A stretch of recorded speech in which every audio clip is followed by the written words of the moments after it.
Radio Tehran, শুরু হচ্ছে বিশ্ব সংবাদ। ইন্নালিল্লাহ। আবারও পুরো মধ্যপ্রাচ্যে তৃতীয় বিশ্বযুদ্ধ শুরু হচ্ছে। দখলদার বাহিনীকে কোনোভাবেই ছাড় দেবে না ইরান, আর ইরান কোনোভাবে তাদের পারমাণবিক কার্যক্রম বন্ধ করবে না। এতে ট্রাম্পের মাথা খারাপ হয়ে গেছে। আর এরই মাঝে আমাদের হাতে এসে পৌঁছেছে যুদ্ধের সর্বশেষ গুরুত্বপূর্ণ সবথেকে তাজা আপডেট সংবাদ আপনাদের জানিয়ে দিব। প্রথমেই জানাবো, ট্রাম্পের নৈশভোজে বন্দুকধারীর টার্গেট কারা ছিলেন জানালেন অ্যাটর্নি জেনারেল। যুক্তরাষ্ট্রের ওয়াশিংটনে হোয়াইট হাউসে সাংবাদিকদের বার্ষিক নৈশভোজে হামলাকারীর সম্ভাব্য লক্ষ্যবস্তু ছিল মার্কিন প্রেসিডেন্ট ডোনাল্ড ট্রাম্প এবং তার প্রশাসনের কর্মকর্তারা। স্থানীয় সময় দেশটির ভারপ্রাপ্ত অ্যাটর্নি জেনারেল টড ব্লান্স এই তথ্য জানিয়েছে বার্তা সংস্থা রয়টার্সের প্রতিবেদনে এই তথ্য নিশ্চিত করা হয়েছে। এরপর জানাবো, পশ্চিম তীরে ইসরায়েলের দখল ঠেকাতে যুক্তরাজ্যের সাবেক ৬০ রাষ্ট্রদূতের আহ্বান। অধিকৃত পশ্চিম তীরে ইসরায়েলের বসতি সম্প্রসারণ ঠেকাতে যুক্তরাজ্য এবং তার মিত্রদের আরও কঠোর পদক্ষেপ নেওয়ার আহ্বান জানিয়েছে একদল ব্রিটিশ কূটনৈতিক। তারা সতর্ক করে জানিয়েছে বর্তমান নীতিগুলো ভূখণ্ড সংযুক্তকরণ প্রক্রিয়াকে উৎসাহিত করছে এবং আন্তর্জাতিক আইনকে ক্ষুণ্ণ করছে। খবর আনাদুলু এজেন্সির। এদিকে হিজবুল্লাহর কারণে অর্থহীন হয়ে পড়েছে যুদ্ধবিরতি, জানালো নেতানিয়াহু। লেবাননের সশস্ত্র যোদ্ধাদের কর্মকাণ্ডে দুই দেশের মধ্যকার যুদ্ধবিরতি অর্থহীন হয়ে পড়েছে বলে আবারও দাবি করেছে ইহুদিবাদী ইসরায়েলের প্রধানমন্ত্রী বেঞ্জামিন নেতানিয়াহু। তিনি আবারও লেবাননে হামলা করার জন্য নানাভাবে প্রচেষ্টা চালিয়ে যাচ্ছে। তার কাজই হচ্ছে কিভাবে মুসলিম রাষ্ট্রগুলোকে ধ্বংস করা যায়। এই ধ্বংসাত্মক কর্মকাণ্ড করার জন্য তিনি আবারও নানাভাবে ফন্দি ফিকির আটার চেষ্টা করছেন বলে বিভিন্ন সূত্র থেকে বিষয়টি নিশ্চিত হওয়া গেছে। এবারে জানাবো, হরমুজ খুললেও তেলের বাজার স্বাভাবিক হতে সময় লাগবে কয়েক মাস, বলল নোভাক। হরমুজ প্রণালী পুনরায় খুলে দিল বিশ্ব বাজারে বর্তমান যে অস্থিরতার সৃষ্টি হয়েছে, এই অস্থিরতা কাটতে আরও বেশ কয়েক মাস সময় লাগবে বলে এমন কথাই জানিয়েছে রাশিয়ার মন্ত্রী। তিনি আরও জানিয়েছেন যে বর্তমান হরমুজ প্রণালী বন্ধ থাকার ফলে বিশ্ববাজারে আসলে কোটি কোটি ব্যারেল তেল ঢুকতে পারেনি। সুতরাং এ কারণে আসলে এই ধরনের একটি ভ্যাকুয়ামের সৃষ্টি হয়েছে। এই ভ্যাকুয়ামটি মোকাবেলা করার জন্য অবশ্যই আমাদের সবাইকে আরও বেশি সতর্কতামূলক কার্যক্রম চালাতে হবে। এবং সর্বশেষ জানাবো, সারা দেশে বজ্রপাতে ১২ জনের মৃত্যু। ঝড় ও বজ্রবৃষ্টিতে আজ দেশের বিভিন্ন জেলায় বজ্রপাতে ১২ জন লোক মারা গেছে। গাইবান্ধার বজ্রপাতে মারা গেছে ৫ জন, আহত হয়েছে আরও একজন। বিকেলে জেলার সুন্দরগঞ্জ উপজেলার দক্ষিণ ধোপাডাঙ্গা গ্রামে সাঘাটা উপজেলায় এই দুর্ঘটনা ঘটে। প্রিয় দর্শক, এতক্ষণ শুনছিলেন সংবাদ শিরোনাম, এবারে বিস্তারিত। তবে তার আগে বন্ধুরা অনুরোধ থাকবে এই সংবাদটিতে একটি লাইক দিন। এই চ্যানেলে আপনি নতুন হয়ে থাকলে আমাদের সংবাদটি দেখতে দেখতে চ্যানেলটি সাবস্ক্রাইব করে রাখুন। কমেন্ট করে বন্ধুরা আপনার মূল্যবান মতামত জানিয়ে দিন আপনি বিশ্বের কোন দেশ থেকে বা বাংলাদেশের কোন স্থান থেকে আমাদের সংবাদটি দেখছেন এবং শুনছেন। আর বন্ধুরা সংবাদটি আপনার সোশ্যাল মিডিয়া ফেসবুকে শেয়ার করে বন্ধুদেরও দেখার সুযোগ করে দিন। গাজা যুদ্ধে আপনি যদি নিরীহ ফিলিস্তিনিদের ভালোবেসে থাকেন বন্ধুরা, কমেন্টে ইয়েস লিখে পুরো বিশ্বকে আমাদের এই সংবাদটি দেখার সুযোগ করে দিন। এবারে বিস্তারিত। ট্রাম্পের নৈশভোজে বন্দুকধারীর টার্গেট কারা ছিলেন জানালেন অ্যাটর্নি জেনারেল। যুক্তরাষ্ট্রের ওয়াশিংটনে হোয়াইট হাউসে সাংবাদিকদের বার্ষিক নৈশভোজ অনুষ্ঠানে হঠাৎ করে আক্রমণের ঘটনা ঘটেছে। বার্ষিক নৈশভোজে হামলাকারীরা সম্ভাব্য লক্ষ্যবস্তু ছিলেন মার্কিন প্রেসিডেন্ট ডোনাল্ড ট্রাম্প এবং তার প্রশাসনের কর্মকর্তারা।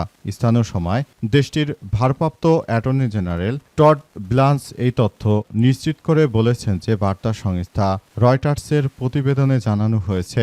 এতে বলা হয়েছে ওই হামলাকারী নৈশভোজ অনুষ্ঠানে প্রেসিডেন্ট ট্রাম্প এবং প্রশাসনের কর্মকর্তাদের লক্ষ্যবস্তু বেছে নিয়েছিলেন, কিন্তু অনুষ্ঠানস্থলে ঢোকার আগে প্রবেশমুখের কাছে গোয়েন্দা সংস্থা সিক্রেট সার্ভিসের সদস্যরা তার সন্দেহজনক গতিবিধি পর্যবেক্ষণ করে আসছিল। এ সময় তাকে বাধা দেয় সিক্রেট সার্ভিসের সদস্যকে লক্ষ্য করে গুলি চালানো হয়। পরে সিক্রেট সার্ভিস ও আইন প্রয়োগকারী অন্যান্য সংস্থার সদস্যগুলিরা হামলাকারীর গুলি বিনিময় হয়। প্রতিবেদনে বলা হয়েছে ওয়াশিংটনের হিলটন হোটেলে তল্লাশি পয়েন্টের কাছে শটগান থেকে সিক্রেট সার্ভিসের সদস্যকে লক্ষ্য করে প্রথম গুলি চালায় হামলাকারী। পরে সিক্রেট সার্ভিসের সদস্যরা তাকে জাপটে ধরে ফেলেন এবং তাকে নিয়ে যাওয়া হয়। ধারণা করা হচ্ছে যে উক্ত প্রক্রিয়াটি আসলে যারা করেছিল কিংবা এই ঘটনার সঙ্গে যারা যুক্ত রয়েছেন আসলে তাদের সবাইকে একদম ধসিয়ে দেয়া হচ্ছে। পশ্চিম তীরে ইসরায়েলের দখল ঠেকাতে যুক্তরাজ্যের সাবেক ৬০ রাষ্ট্রদূতের আহ্বান। অধিকৃত পশ্চিম তীরে সম্প্রসারণ রোধ করার জন্য এবার যুক্তরাজ্যের যারা বিভিন্ন দেশে রাষ্ট্রদূত হিসেবে দীর্ঘদিন ধরে দায়িত্ব পালন করেছেন তারা জানিয়েছে যে ইহুদিবাদী ইসরায়েলকে এবার থামাতে হবে।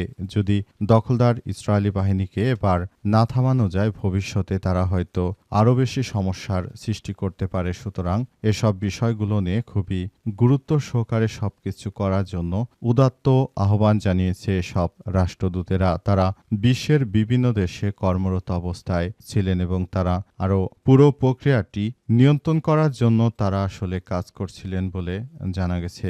বর্তমান সময়ে মার্কিন যুক্তরাষ্ট্র দখলদার ইসরায়েলি বাহিনী তারা শুরু থেকে যেভাবে দখলদারদের সহযোগিতা করছে এবং পশ্চিম তীর সহ সব জায়গায় তারা যেভাবে নিজেদের কার্যক্রম চালিয়ে যাচ্ছে এটি কোনোভাবেই গ্রহণযোগ্য হতে পারে না। দখলদারেরা শুরু থেকে আসলে এই কার্যক্রমগুলো চালিয়ে যাচ্ছে এবং এই পরিস্থিতির মধ্যেও সবাইকে আরও বেশি দায়িত্বশীল ভূমিকা পালন করার জন্য উদাত্ত আহ্বান জানানো হয়েছে। বলা হয়েছে যে বর্তমান প্রেক্ষাপটে আসলে সবকিছু অত্যন্ত গুরুত্ব সহকারে করতে হবে সবাইকে এসব বিষয় নিয়ে দেখভাল করার জন্য আরও বলা হয়েছে। শুরুতে কিন্তু এই ব্রিটিশরাই আসলে দখলদার ইসরায়েলি বাহিনীকে এই জায়গাটি দিয়েছিল, এখন তারাই এটি না দেওয়ার জন্য চেষ্টা করছে। হিজবুল্লাহর কারণে অর্থহীন হয়ে পড়েছে যুদ্ধবিরতি, বললেন নেতানিয়াহু। লেবাননের সশস্ত্র গোষ্ঠীর যোদ্ধাদের কর্মকাণ্ডে ইসরায়েল এবং লেবাননের মধ্যে যুদ্ধবিরতি অর্থহীন হয়ে পড়েছে বলে জানিয়েছে ইহুদিবাদী ইসরায়েলের প্রধানমন্ত্রী বেঞ্জামিন নেতানিয়াহু। তিনি শুরু থেকে যে ধরনের কার্যক্রমগুলো চালিয়ে যাচ্ছিলেন এবং তিনি যেভাবে আসলে সবাইকে নিয়ে তিনি এই বিষয়গুলোর গুরুত্ব দিচ্ছিলেন এর থেকেই বোঝা যায় যে আসলে পরিস্থিতি কি হতে চলেছে, তিনি কিভাবে আসলে কি করতে চলেছেন। পরিস্থিতি যতই জটিল আকার ধারণ করুক না কেন দখলদার ইসরায়েলের প্রধানমন্ত্রী বেঞ্জামিন নেতানিয়াহু তিনি শুরু থেকে মুসলিমদের হত্যা করার মাধ্যমে যে পৈশাচিক আনন্দে মেতে উঠেছিলেন এটি আসলে আমাদের জন্য অত্যন্ত দুর্ভাগ্যজনক একটি ব্যাপার হয়ে দাঁড়িয়েছে। দখলদার ইসরায়েলি বাহিনী তারা শুরু থেকেই এই কার্যক্রমগুলো চালিয়ে যাওয়ার মধ্য দিয়ে কার্যক্রমগুলো তারা দেখভাল করছে। পরিস্থিতি এতটাই জটিল আকার ধারণ করেছে যে সবকিছু দখলদার বাহিনীর জন্য খুবই খারাপ আকার ধারণ করেছে। অত্যন্ত দুঃখজনক হলেও সত্য যে ইহুদিবাদী ইসরায়েলরা বারবার যুদ্ধবিরতি লঙ্ঘন করে তারা আবার মানবতার বিভিন্ন কথা বা বুলি আওড়াচ্ছে, অথচ তারাই কিন্তু শিশু হত্যা, নারী হত্যা সহ এমন কোনো অপরাধ নেই যা তারা না করেছে। সুতরাং তাদের এই ব্যাপারগুলো সবাইকেই অনেক বেশি মনে কষ্ট দিয়েছে। হরমুজ খুললেও তেলের বাজার স্বাভাবিক হতে কয়েক মাস সময় লাগবে বলছে নোভাক। হরমুজ প্রণালী পুনরায় খুলে দেওয়া হলেও তেলের বাজার পূর্বের অবস্থায় ফিরতে কয়েক মাস সময় লাগবে বলে মন্তব্য করেছে রাশিয়ার উপপ্রধানমন্ত্রী আলেকজান্ডার নোভাক। খবর আনাদুলোর আজ রাশিয়ার মধ্যপ্রাচ্য সংস্থা ভিজিটিআইআরকে দেওয়া এক সাক্ষাৎকারে নোভাক বলেছেন, মধ্যপ্রাচ্যের সংকটের কারণে বিশ্বজুড়ে জ্বালানি সম্পদের ব্যাপক ঘাটতি দেখা দিয়েছে যা স্বল্প সময়ের মধ্যে কাটিয়ে ওঠা সম্ভব নয়। নোভাক আরও জানিয়েছেন যে সংকটটি খুবই গভীর এবং এই সময় বিপুল পরিমাণ ব্যারেল তেল বাজারে পৌঁছায়নি এবং হরমুজ প্রণালী দিয়ে বিপুল সংখ্যক জাহাজ আটকে পড়েছে, তাই স্বাভাবিক অবস্থাতেই এটির ভারসাম্য নষ্ট হয়েছে। এটির ভারসাম্য যদি ঠিক করতে হয় তাহলে ভবিষ্যতে আরও বেশ কয়েক মাস সময়ের প্রয়োজন হবে। বেশ কয়েক মাস সময় শেষেই তারপর মূলত এই কার্যক্রমগুলো চালানো যাবে বলে এমন কথা নিশ্চিত করা হয়েছে। সেখানে আরও বলা হয়েছে যে যদি এভাবে চলতে থাকে যুক্তরাষ্ট্র এবং ইরানের মধ্যে যুদ্ধ, তাহলে আগামী কয়েক বছরের মধ্যে পৃথিবী ভূরাজনৈতিক অবস্থার অনেক দেশেই পরিবর্তন হয়ে যাবে। অনেক দেশে জ্বালানি নিয়ে যে হাহাকার শুরু হয়েছে এই হাহাকার মূলত আর এই সংকটটি শেষ হবে না। পুরোপুরি মধ্যপ্রাচ্য জুড়ে এখন এই মুহূর্তে জায়নবাদীরা যে ধরনের কার্যক্রম তারা চালিয়ে যাচ্ছে এটি কোনোভাবে গ্রহণযোগ্য হতে পারে না বলে সেখানে উল্লেখ করা হয়েছে এবং আরও জানানো হয়েছে যে সবকিছু দেখভাল করার জন্য দখলদার ইসরায়েলি বাহিনী তারা শুরু থেকে আসলে এই কার্যক্রমগুলো চালিয়ে যাচ্ছে এবং পুরো মধ্যপ্রাচ্য জুড়ে দখলদার ইসরায়েলি বাহিনী তারা যে ধরনের কার্যক্রম আসলে চালিয়ে যাচ্ছে এর জন্য কোনোভাবেই তাদেরকে ছাড় দেওয়া হবে না বলে আরও নিশ্চিত করা হয়েছে এবং এই পরিস্থিতির মধ্য দিয়ে সবাইকে আবারও ভবিষ্যতের দিকে এগিয়ে যেতে হবে এবং সবাইকে এখনই আরও বেশি দায়িত্বশীল ভূমিকা পালন করতে হবে।